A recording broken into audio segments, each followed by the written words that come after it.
visions, and ideals. The dreamers are the saviors of the world. As the visible world is sustained by the invisible, so men, through all their trials and sins and sordid vocations, are nourished by the beautiful visions of their solitary dreamers. Humanity cannot forget its dreamers. It cannot let their ideals fade and die. It lives in them. It knows them as the realities which it shall one day see and know. Composer, sculptor, painter, poet, prophet, sage. These are the makers of the afterworld, the architects of heaven. The world is beautiful because they lived. Without them, laboring humanity would perish. He who cherishes a beautiful vision, a lofty ideal in his heart, will one day realize it. Columbus cherished a vision of another world, and he discovered it.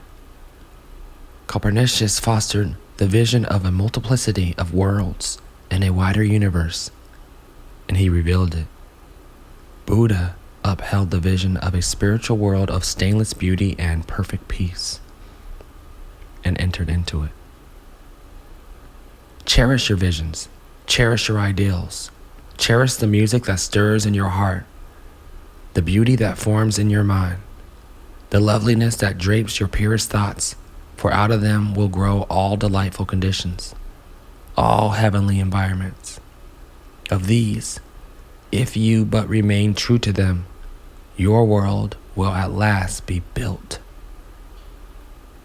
To desire is to obtain. To aspire is to achieve. Shall man's basest desires receive the fullest measure of gratification, and his purest aspirations starve for lack of sustenance? Such is not the law. Such a law of things can never obtain. Ask and receive. Dream lofty dreams, and as you dream, so shall you become. Your vision is the promise of what you shall one day be. Your ideal is the prophecy of what you shall at last unveil. The greatest achievement was at first and for a time a dream. The oak sleeps in the acorn. The bird awaits in the egg.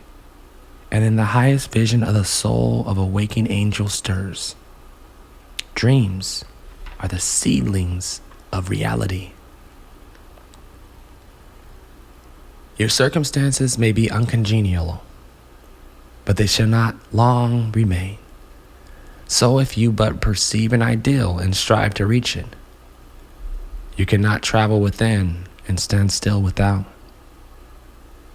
Here is a youth hard-pressed by poverty and labor, confined long hours in an unhealthy workshop, unschooled, and lacking all the arts of refinement. But he dreams of better things. He thinks of intelligence, of refinement, of grace and beauty. He conceives of, mentally builds up an ideal condition of life. The vision of a wider liberty and larger scope takes possession of him. Unrest urges him into action, and he utilizes all of his spare time and means, small though they are, to the development of his latent powers and resources. Very soon, so altered has his mind become that the workshop can no longer hold him. It has become so out of harmony with his mentality that it falls out of his life as a garment cast aside.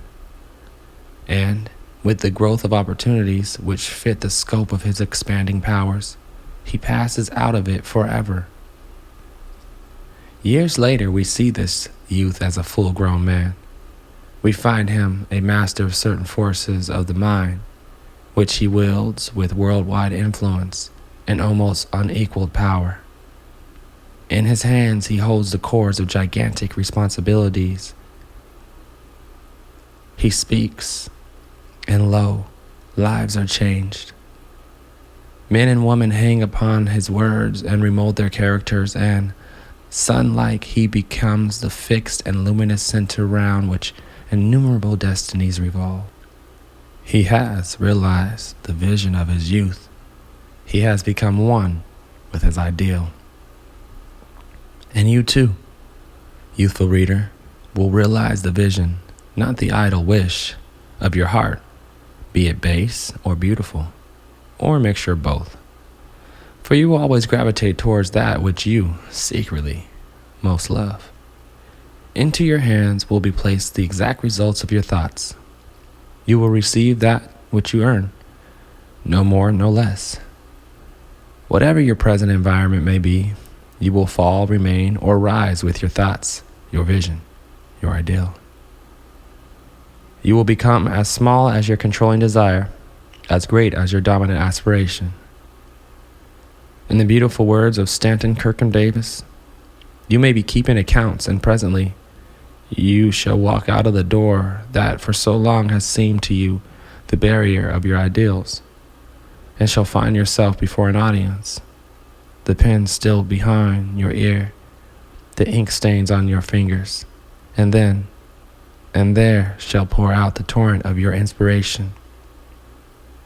You may be driving sheep, and you shall wander to the city, bucolic and open mouth, shall wander under the intrepid guidance of the Spirit into the studio of the Master, and after a time he shall say, I have nothing more to teach you. And now you have become the Master, who did so recently dream of great things while driving sheep. You shall lay down the saw and the plane to take upon yourself the regeneration of the world.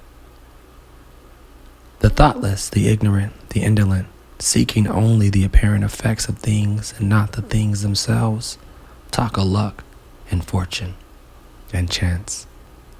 Seeing a man grow rich, they say, how lucky he is. Observing another become intellectual, they exclaim, how highly favored he is. And noting the saintly character and wide influence of another, they remark, how chance aids him at every turn. They do not see the trials and failures and struggles which these men have voluntarily encountered in order to gain their experience, have no knowledge of the sacrifices they have made, of the undaunted efforts they have put forth, of the faith they have exercised, that they might overcome the apparent insurmountable and realize the vision of their heart.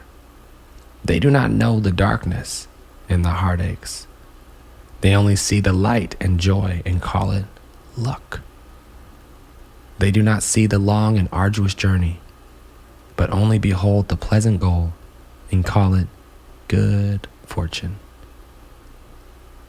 Do not understand the process, but only perceive the result and call it chance. In all human affairs, there are efforts and there are results. And the strength of effort is the measure of the result. Chance is not. Gifts, powers, material, intellectual, and spiritual possessions are the fruits of effort. They are thoughts completed, objects accomplished, visions realized. The vision that you glorify in your mind, the ideal that you enthrone in your heart, this you will build your life by. This you will become.